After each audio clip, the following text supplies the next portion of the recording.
பல பகுதிகளுக்கு காலநிலை தொடர்பான முன்னெச்சரிக்கை தகவல்கள் வழங்கப்பட்டிருக்கின்றன. இது தொடர்பான ஒரு விடயத்தை தான் இந்த காணொலியில் நாங்கள் பார்க்க போகின்றோம். உங்களுக்கு தெரியும், அண்மையிலே ஒரு காலநிலை தொடர்பான ஒரு சீர்கேடு ஒன்று நாட்டின் பல பகுதிகளிலே நடந்திருந்தது. அதாவது அதிக மழை வீழ்ச்சி காரணமாக வெள்ளப்பெருக்கு ஏற்பட்டு அதனூடாக மக்களும் வெவ்வேறு பகுதிகளுக்கு சென்று தங்க வேண்டிய ஒரு சூழ்நிலை ஏற்பட்டது. ஆகவே தற்பொழுதும் பார்த்தீங்கன்னு சொன்னால் அந்த மாதிரியான ஒரு சிறு அபாயம் ஏற்படுவதற்கான வாய்ப்புகள் இருப்பதாக சொல்லப்பட்டிருக்கின்றது. ஆகவே அது எந்தெந்த பகுதிகளுக்கு இவ்வாறான ஆபத்துக்கள் வர இருக்கின்றன, குறிப்பாக இதில் நிச்சயமாக வடக்கு மற்றும் கிழக்கு பகுதிகளையும் சில பகுதிகளிலே இவ்வாறான அபாயம் ஏற்படுவதற்கான வாய்ப்புகள் இருப்பதாக சொல்லப்படுகின்றது. அதே சமயம் மின்னல் தாக்கமும் ஏற்படுவதற்கான வாய்ப்புகள் இருக்கிறதாக சொல்லப்படுகின்றது. ஆகவே இந்த காணொலியை பார்த்து கொண்டிருப்பவர்கள் இந்த காணொலியை நீங்கள் பார்ப்பது மட்டுமல்லாமல் ஏனையவர்களுக்கும் பகிர்ந்து கொள்ளுங்கள். ஏனென்றால் போன முறையை போன்று வெள்ளம் வந்ததன் பின்னராக அவர்கள் அதற்கான நடவடிக்கைகளை மேற்கொண்டு பல இழப்புகளை இழந்து விடாமல் இந்த முறை முன்னெச்சரிக்கையுடன் அவர்கள் அதனை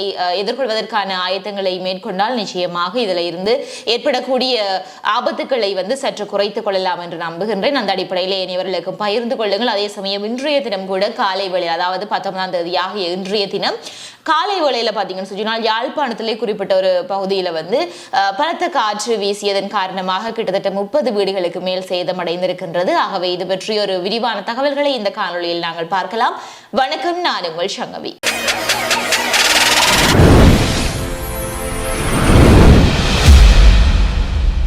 காணொலியை பார்த்து கொண்டிருக்கிற நீங்க யாராவது என்னுடைய சேனலை சப்ஸ்கிரைப் பண்ணாம பார்த்து கொண்டிருந்தீங்கன்னா சப்ஸ்கிரைப் பண்ணிட்டு பாருங்க. அப்படியே பக்கத்தில் இருக்கிற பெல் பட்டனை கிளிக் செய்து வைத்துக் கொள்ளுங்கள். அப்பதான் நான் போடுற வீடியோஸ் எல்லாமே உங்களுக்கு நோட்டிபிகேஷன்ஸா வரும்.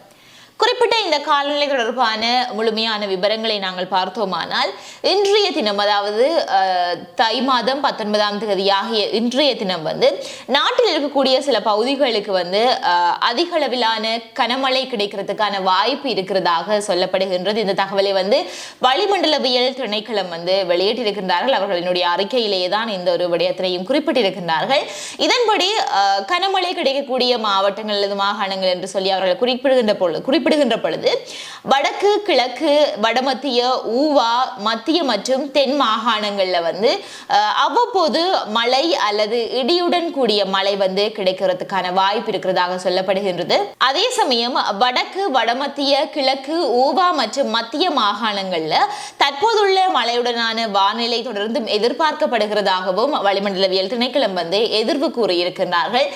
உண்மையிலேயே தற்பொழுது யாழ்ப்பாணத்தை பொறுத்த வரைக்கும் அதிக அளவிலான மழை இல்லை, தற்பொழுது மழை பெய்யவும் இல்லை.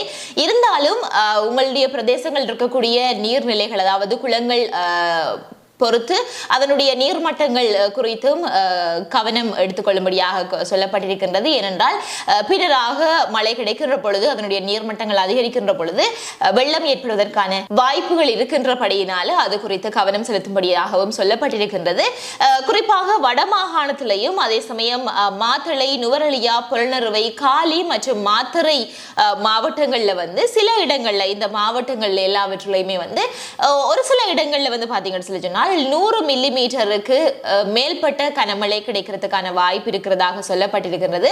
அதே சமயம் கிழக்கு மற்றும் ஊவா மாகாணங்களையும் ஹம்பாந்தோட்டை மாவட்டத்திலையும் சில இடங்கள்ல இந்த 100 மில்லிமீட்டரையும் தாண்டி, அதாவது 150 மில்லிமீட்டருக்கும் அதிக அளவான கனமழை பெய்யறதுக்கான வாய்ப்பு இருக்கிறதாக சொல்லப்பட்டிருக்கிறது. அதே சமயம் ஏனைய பகுதிகளில் இடைக்கிடை மழை கிடைக்க பெற்றாலும் அந்த மழையுடன் இடியுடன் கூடிய மழையாகத்தான் அந்த மழை இருக்கும் அப்படின்னு சொல்லப்பட்டிருக்கின்றது. அதனால் தான் இந்த இடியுடன் கூடிய மழை பெய்யக்கூடிய வேளைகள்ல அப்பிரதேசங்கள்ல வசிக்கக்கூடிய மக்கள் இந்த மின்னல் தொடர்பான மின்னல் தாக்கங்கள்ல இருந்து உங்களை பாதுகாக்கிறது தொடர்பான முன்னாயத்த நடவடிக்கைகளையும் நீங்கள் மேற்கொண்டிருக்கும்படியாக அவர்கள் சொல்லியிருக்கின்றார்கள். அதாவது வளிமண்டலவியல் திணைக்களத்தினர் அறிவுறுத்தல்களை வழங்கி இருக்கின்றார்கள். அதே சமயம் இந்த இடியுடன் கூடிய மழை பெய்கின்ற சமயத்துல தற்காலிகமாக, இது ஒரு நீண்ட நேரம் கிடையாது, தற்காலிகமாக பலத்த காற்றும் வீசக்கூடிய ஒரு வாய்ப்பு இருக்கிறதாக சொல்லப்பட்டிருக்கின்றது. ஆகவே உங்களினுடைய முன்னாயத்த நடவடிக்கை என்பது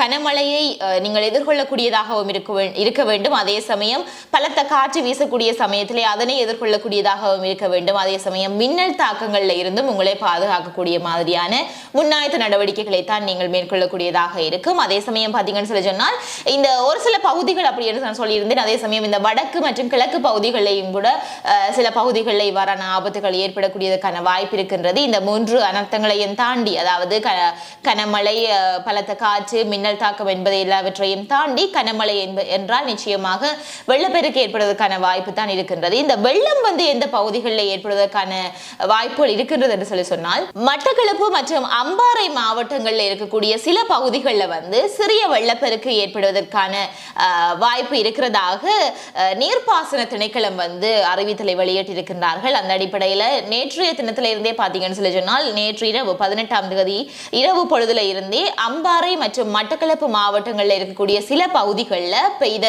மழை காரணமாகத்தான் இந்த எச்சரிக்கை விடுக்கப்பட்டிருக்கின்றதாகவும், ஏனென்றால் ஏற்கனவே கனமழை, அதாவது அதிக அளவிலான மழை வீழ்ச்சி கிடைக்கப்பட்டதன் காரணமாக இனிமேலும் தொடர்ந்து மழை பெய்கின்ற சமயத்திலே அது வெள்ளப்பெருக்காக ஏற்படுவதற்கான வாய்ப்பு இருக்கிறதாகத்தான் அவர்கள் அதனை குறிப்பிட்டிருக்கிறார்கள். இதன்படி பார்த்தீங்கன்னு சொன்னால், அம்பாறையின் மகா ஓயா பிரதேச செயலாளர் பிரிவு மற்றும் மட்டக்களப்பின் ஏறாவூர் பற்று மற்றும் கோரளை பற்று பிரதேச செயலாளர் பிரிவிற்கு உட்பட்ட முந்தேனி ஆற்றுப்படுக்கையின் தாழ்வான பகுதிகளுக்கு இவ்வாறான எச்சரிக்கை விடுக்கப்பட்டிருக்கின்றது.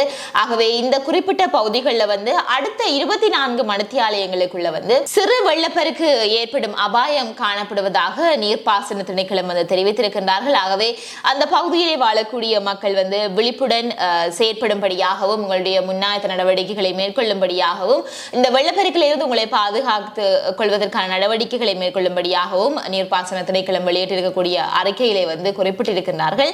ஆகவே இது தொடர்பான முன்னாயத்த நடவடிக்கைகளை மேற்கொண்டு நீங்கள் நிச்சயமாகவே பாதுகாப்பாக இருந்து கொள்ளுங்கள். அதே சமயம் இன்றைக்கு காலையில பாத்தீங்கன்னு சொன்னால், யாழ்ப்பாணத்துல அதாவது காலை என்று சொல்கின்ற பொழுது காலை 6:45 மணியளவில் தான் இந்த ஒரு அனர்த்தம் ஏற்பட்டிருக்கின்றது. அதாவது குறிப்பாக யாழ்ப்பாணத்திலே குருநகர் பகுதியிலே வீசிய பலத்த காற்றினால கொலை விலக்கி மாதா ஆலயம் என்று சொல்லி, கொலை விலக்கி மாதா என்று குறிப்பிடப்படுகின்ற அந்த ஆலயத்திலையும் கூட பல பகுதிகள் சேதமடைந்திருக்கின்றன. அதே சமயம் 30க்கும் மேற்பட்ட வீடுகள், கிட்டத்தட்ட 30 வீடுகள் என்று சொல்லப்படுகின்றது. ஆகவே இந்த வீடுகள் அனைத்துமே கூரைகள் தூக்கி வீசப்பட்டு இன்னும் பல சேதத்துக்கும் உள்ளாகிய நிலைமையில இந்த ஒரு அனர்த்தம் ஏற்பட்டிருக்கின்றது. தற்பொழுது பார்த்தீங்கன்னு சொல்லி சொன்னால், அந்த பகுதியில் இருக்கக்கூடிய மக்கள் பாதுகாப்பான இடங்களிலே தங்க வைக்கப்பட்டிருக்கின்றார்கள். ஆகவே இதே போன்று இனி வரக்கூடிய நேரங்களிலையும் அதிக மழை வீழ்ச்சி கிடைக்கிறதுக்கான வாய்ப்பு இருக்கின்ற சமயத்துல பலத்த காற்று வீசுவதற்கான வாய்ப்பு இருக்கின்றது. ஆகவே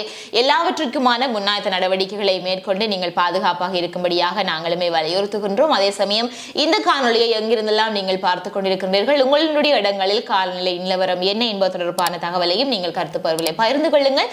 இதே மாதிரியாக மற்றொரு காணொலியில நான் உங்களை சந்திக்கிறேன்.